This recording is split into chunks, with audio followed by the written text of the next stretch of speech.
Hello, guys, and welcome to Praxis Makes Perfect, episode 4. My name is Raul, And I'm Amy. and today we will be talking to you guys about why we think you guys should be running for office. Yes. We're going to give you our 3 main reasons and why.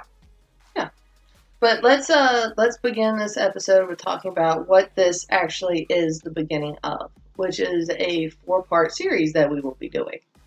Our first part is going to be why we think you should be running for office. Our second episode pertaining to the series will go over qualifying for candidacy and how to become a candidate. After that, we'll be going over campaigning, how to campaign. And then for our 4th episode, we're very excited to announce that we will be having a special guest who actually ran for local office. Yes, and he will be running for the state house as well. So we're very excited about that interview. We hope you will be joining us for that. And we're very excited. Yes. So let's get this episode started. Let's get started, guys. All right, so on to our first little tidbit of information I think we all appreciate. Is that right now there are over 500,000 elected positions in our nation, or in the United States. Mm-hmm. And that is including all of the local, rural, and metropolitan areas as well. Yeah, it's actually, there are more local positions open than there are, at a federal and state level. You'll see a lot more positions because there are so many things besides a city council. What are some of the things that they have? So that's an excellent question. I think that brings us to our first reason as to why we think a lot of people should run for council. Not just everyone, but people in the working class, people that need representation. So there are multiple elected offices to consider. That's our number one reason, and it's not in any particular order here, but our number one reason is there are multiple elected offices to consider, and that goes from, again, Amy mentioned, county and city council members to school boards. We have water and community service districts, ward aldermen, township clerks, and treasurers. Another very interesting bit of information that I think we would all appreciate is that in many of these communities, especially smaller and rural communities, the candidates that hold these positions often go unopposed. Yes, they do run unopposed, and excuse me, and a lot of them have been sitting in that position for quite some time. A lot of them have been sitting in that position for at the least a decade. And to a detriment to the communities. Not all of them are bad, of course, but when communities are changing at a much faster pace, and we can't afford to have someone sitting in the same position for 10 years, especially when it comes to a city council member or someone in a school board, or particularly in a water and community service district, for sure. So that's why we think you should be running. That's our first reason why we think you should be running. Our second reason, and I think we can all agree on this one, is that you know your community best. And we would like to preface this by saying, if you are thinking of running for a council position or any sort of elected position in your city, in your town, and wherever you live, then you should first take the opportunity to, if you are not active in your community, become active in it. Please. Volunteer. Get out there and get to know your neighbors. Talk to your coworkers. Talk to, people sitting in your schools. You want to know what's going on in your community because that's how you're going to best learn how to change it. Yes, absolutely. And I think if anyone's going to be privy to what the problems are in the community, it's going to be people like you, and it's going to be people that are in your immediate vicinity. Yeah, the smaller the community or district you represent, the easier it is to get to know who your constituents actually are and what their needs are. Because at the end of the day, you are serving your community, you are serving their needs. Yes. And this ties into another thing but we want to preface this before you think about running for council, you should not be doing this for yourself. This isn't something just for you. You have to do this with the entire community in mind. And that's what's key. That should be the number one priority, is making sure that the all is taken care of. And I think that's the essentially the function of what a lot of these positions are. And that's going to give you an idea of what does need to be improved in your community. You will know where the potholes are. You will know what schools need, what schools are falling behind. You will know what playgrounds need to be renovated. Yes. You will know this because you are out there in your community seeing what the issues are. So, because your job will be to fix them. Yeah, and you know this because we know this. We're working class people. We don't live in the best areas of town. We don't have the best schools around, and we want to be able to change that. We want to be able to change that for the good. We want everyone to have access to clean roads, to better housing, to better schools, better education. And that's something that you will actually have going for you as a working class candidate, because the things that you need in your community are not going to be partisan. You won't have to play partisan politics. Crosswalks are not partisan. Sidewalks are not partisan. Parks aren't partisan. Yeah, Schools it's just aren't partisan. something that the community uses. So you need to use that to your advantage and to remind the people that you are trying to represent that you are doing this because this is what the community needs. Because we need that. Yeah. Not you particularly. We all need that. You're doing this for everybody.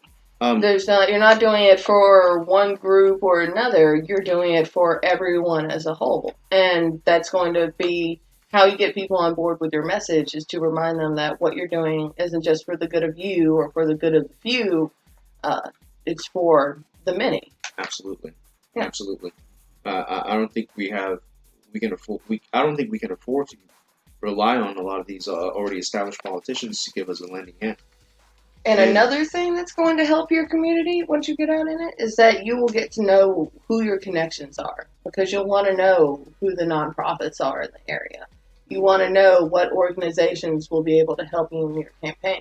And you're not going to be able to do that unless you actually get out and get active in your community. Sorry, I didn't. No, you're absolutely right. And you just ended on a great point, and that's exactly what I was going to get at anyway. So thank you. Our third reason is global impact is achieved through local and regional change. I'm a big believer in that. The only way we're going to make a global impact is by making sure that locally, those ideas that we hold true to are put to effect through policy. Yeah, I like to think of it, and I know this is going to sound weird, but I like to think of it kind of like a reverse pyramid. You got to change the ones at the bottom, all your local stuff, before you can work your way up and start to make change all the way to the top. That's a great way to look at it. I agree. So don't get discouraged. Because this can seem very daunting. I mean, it can seem very daunting. Because it is. I mean, we're not going to sit here and lie to you. I mean, it is. Yeah, this is going to take up a lot of your time. And hopefully, a lot of those fears will be kind of satiated when we have, when we give a lot of this information to you. We've never run for city council. We've never run for a seat. I'm not going to sit here and tell you that we have. But we're going to find someone who has, and we're going to get information from them. And we're going to share that information with you. And we hope that will satiate a lot of those fears that a lot of us have about running, about having these ideas that we have here in our head resonate with everyone else out there. Yeah, because at the end of the day, we're doing what we're doing to better everybody. So why would you not want to get on board with that message? I think that would make it easier more than anything. So if you guys have any more suggestions about what more, I mean, there are various reasons for why people run nowadays. Those are just three of our reasons about why we want to kind of agitate you guys to get out there and make a change. But I'm sure you guys have better ideas. You guys have tons of ideas. Yeah, because We you wanna know hear your them. community. We want to hear those ideas, and we want you to communicate those ideas to those people that are going to be impacted by those. Yeah. 'Cause at the end of the day, you have federal politics, you have state politics, but a lot of the stuff locally, a lot of the stuff in your community, these local politicians are what is putting those things into place. You know, they're the ones writing ordinances that say that you can put those spikes out to keep homeless people off business porches or the little front stoops of businesses. Many reasons. Yeah. Or, city council not looking at, lead in the water and not wanting to test things. So there are reasons why you want to run. And the number one reason should be that you want to better your community in some way. But this is a very easy way to do it because there are so many positions. So we hope that you guys join us for the next few episodes where we kind of break down a lot of what it takes to be able to run for these seats. To me, I was just kind of.